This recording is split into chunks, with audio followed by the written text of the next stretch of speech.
The Lighthouse is one of the best movies of 2019. What makes it one of the best? Great story, deep meaning, lots of references, charming Robert Pattinson, and of course, Willem Dafoe's great act, especially his unsurpassed farts. Willem Defoe even admitted in an interview that his fart wasn't in the script. He had to train for several months feeding on peas and cabbage every day. Today, we're gonna talk about top 10 Defoe farts from the Lighthouse movie. Make sure you watch till the end for the best of them all. But before we begin, why don't you hit the subscribe button? And we are starting our top with number 10, the initial fart. First minutes of the movie, our protagonists get to know each other. It's a very tense opening scene. The director introduces us to the heroes and their natural habitat. The lighthouse keepers are not very talkative. Why should you throw words around when you will be talking to each other for the next 4 weeks? We see Robert Pattinson enter the bedroom where Willem Defoe casually urinates in the bucket. Pattinson sits down on his couch and sighs as if he is ready to begin his welcoming speech. But Defoe's not ready to open his heart at the first minute and prefers to open his sphincter for 2 milliseconds instead. With this fart, Defoe kinda says to Pattinson, "Greetings friend, please spare me the long speeches." The decisive moment of the scene was Defoe's farewell fart. What matters the most? He farted before leaving the room. It would be rude to leave without saying goodbye, and Defoe's letting us know that he, though silent, is respectful to his colleague. Moving forward to number 9, the end of discussion fart. Pattinson is slowly beginning to realize what situation he is in. So far, he's been working hard and trying to come to terms with the role of the second fiddle in this lighthouse duet. But discontent is gradually growing. Besides, there is something magical and sacral in the lighthouse that Defoe tries to hide. Pattinson wakes due to a leak in the roof. At this point, Defoe walks into the room and instead of wishing a good morning, gives some more instructions. Tend to him after the cistern. And the lamp, she needs oil. And wishes a good day with a smiley tooth. Thus, Defoe makes it clear the conversation is over and his orders are not to be questioned. And, unlike his guts, the will is unshakable. For how long? Going next, number 8, the intimate fart. The struggle continues. Pattinson is on duty, losing his last patience at hard work. Between constantly cleaning up, he finds time to fix the annoying leaky roof. While taking off one of the planks, Pattinson meets Defoe's long-term girlfriend. It turns out his character is having fun with a hole in the bed on his free time. Kinda reminds you of when you were 16, doesn't it? He does it so tenderly, like he spends time with first love. The scene is accompanied by a languid, passionate treble.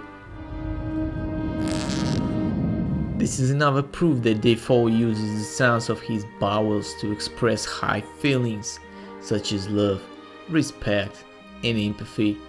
Judge for yourselves. Would you fart in the presence of your crush? Obviously, releasing gases for Defoe is like revealing his soul. This was a scene full of pure emotions, showing us romantic side of the movie. Moving forward to number 7, Crackin, a joke fart. Male Rachel plays an important role in the film. It's time for our heroes to be as open as possible and move the plot through dialogues.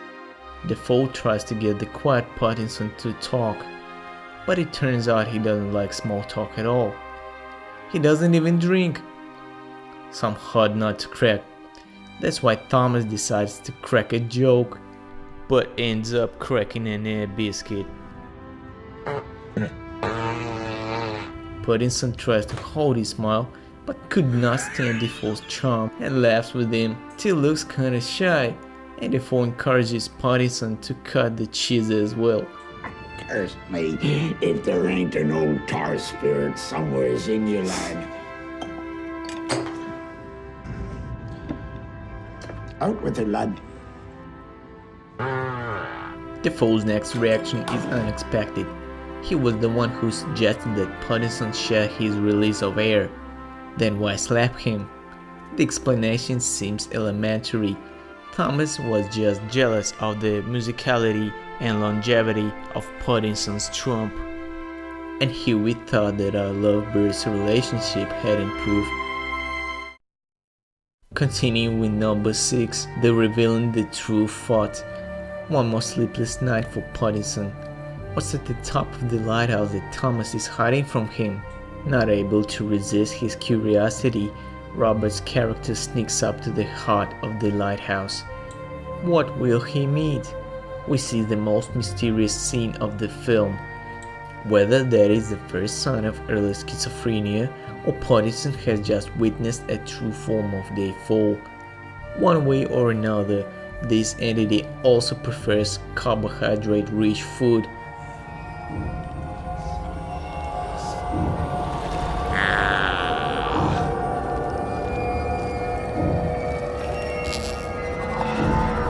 In fact, in this scene we see that the director was inspired by the writings of Howard Lovecraft. The mysterious light is the main plot device of the film, the creature with tentacles, just letting its trumpet have at it.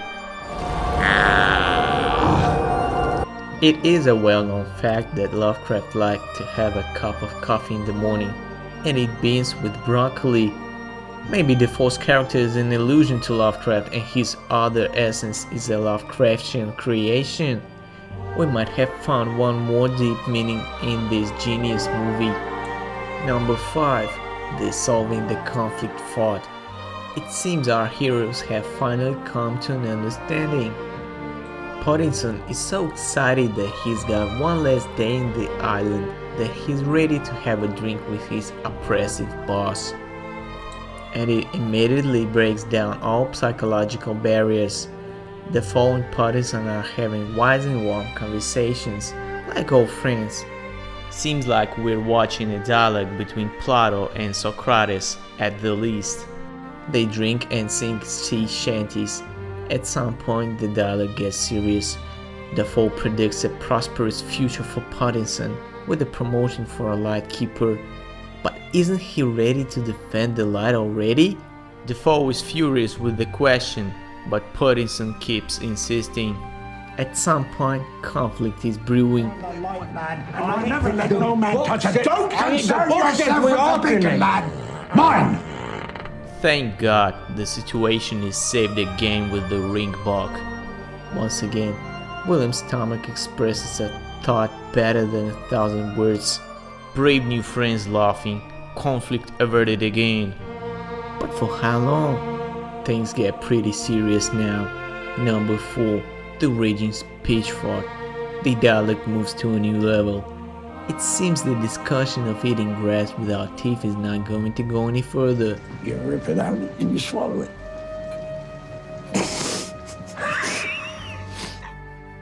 But it accidentally affects cooking. Now it gets personal. Pattinson is inhumanely critical of Defoe's cooking abilities.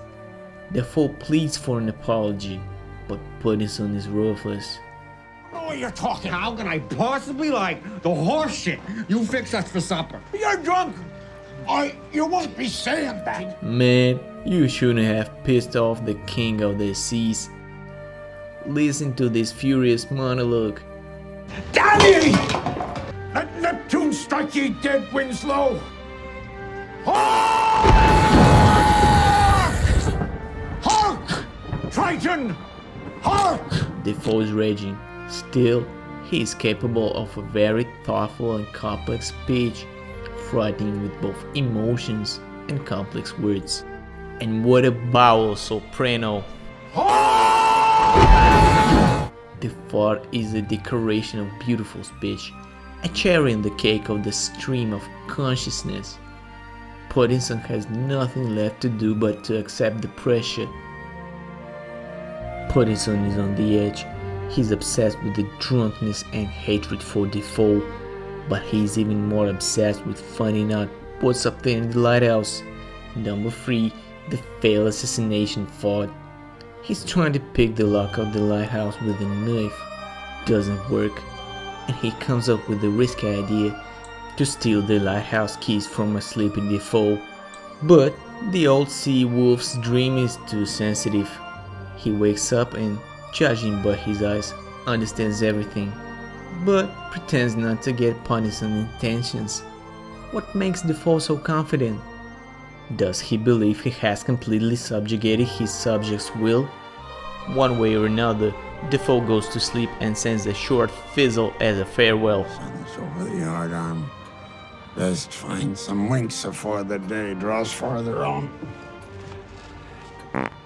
Get back to your duties. It was a fart of contempt and confidence.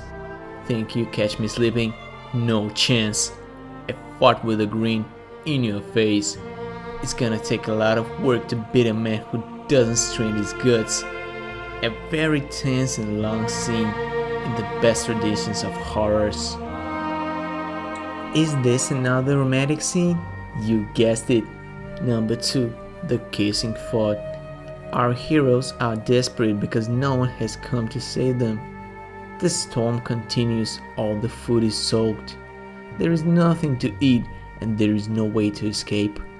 All you have left to do is drink and share feelings with each other. Very quickly, the usual drunkenness turns into intimate dancing. Reminds you of high school prom, doesn't it? But it's a love triangle. A weak stomach takes all the attention back.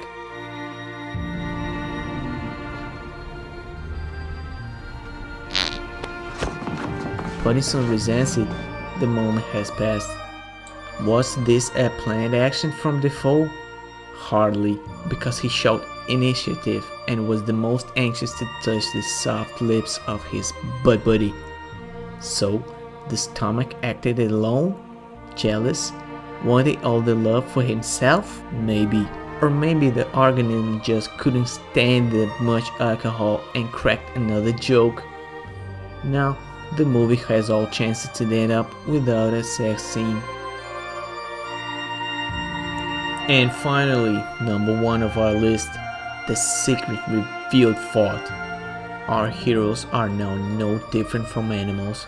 Their dwelling looks like a dump. They drunk and eating all their supplies. They urinate where they sleep. Best time for a terrible secret.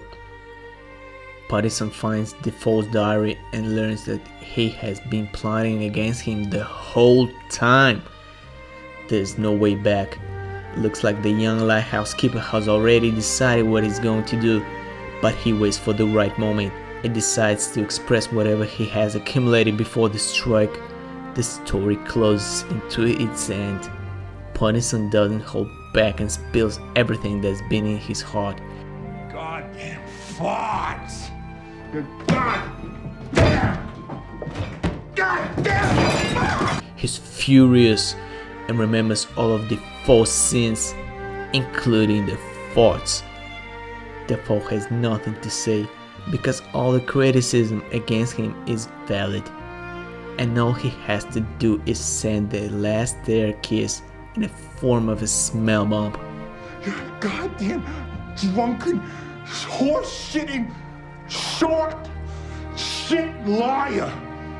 A liar! Every way with words. Oh, damn you! He's exhausted from drinking alcohol and unrequited love. Obviously, a tragic story that could have turned into a beautiful, long family life. But it is cut short, abruptly, just like fart. Let us know what you think about this list. Which fart would you put on the list? Thank you for watching and see you next time. If you haven't subscribed yet, what are you waiting for? Have a great day.